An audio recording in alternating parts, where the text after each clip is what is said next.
was unequal to that of any other time in Israel's history, having more than 300,000 battle-ready troops in the wing at any moment. An author said, other men of history have demonstrated military and administrative capacity, but David overshadows them all by the breadth and depth of his ability. History tells us, though, that not everything about his life was a shining success. There were some painful train wrecks in his life. And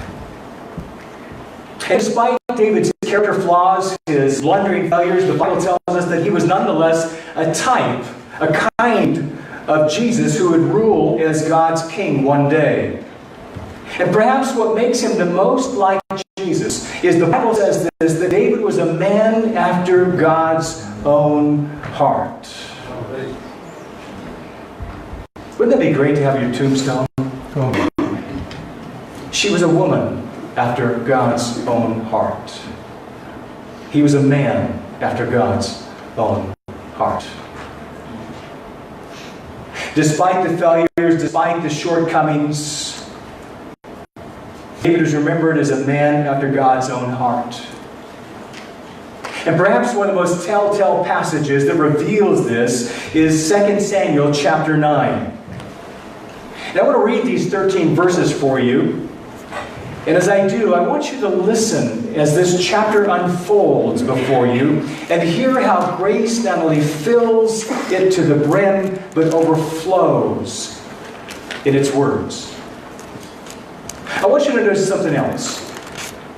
There's going to be an oft-repeated phrase that says, he ate at the king's table regularly. And I want you to tell me how many times he says that when I get done. 2 Samuel chapter 9, verse 1. Then David said, is there yet anyone left of the house of Saul that I may show him kindness for Jonathan's sake? Now there was a servant at the house of Saul whose name was Ziba. And they called him to David, and the king said to him, are you Ziba? And he said, I am your servant.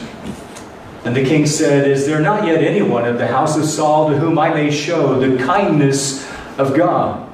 And Ziba said to the king, there is still a son of Jonathan who is crippled in both feet.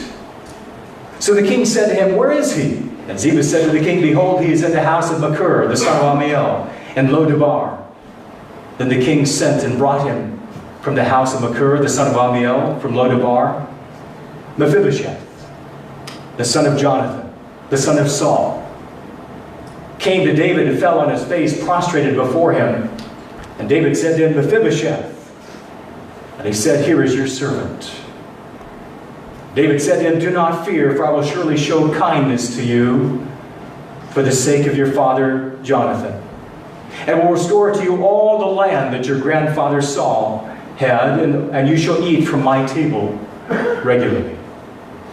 And again, he prostrated himself and said, what is your servant, that you should regard a dead dog like me?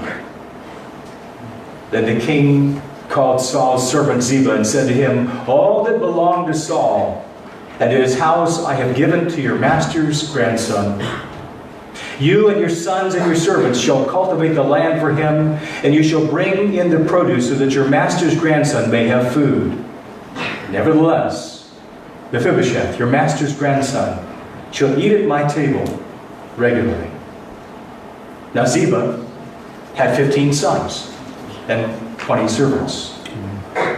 Then Ziba said to the king, according to all that my lord the king commands, his servant, your servant, will do. So Mephibosheth ate at the table, David's table, as one of the king's sons.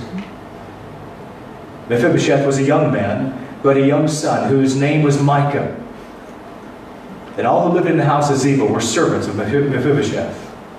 So Mephibosheth lived in Jerusalem, and he ate at the king's table regularly. Now, he was lame in both feet.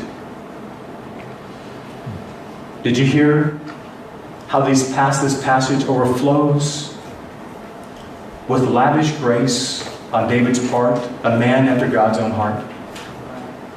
How many times does he say he ate at the king's table regularly? 4 times in 13 verses. I think that's significant because the author who was penning David's life, I think, was staggered by that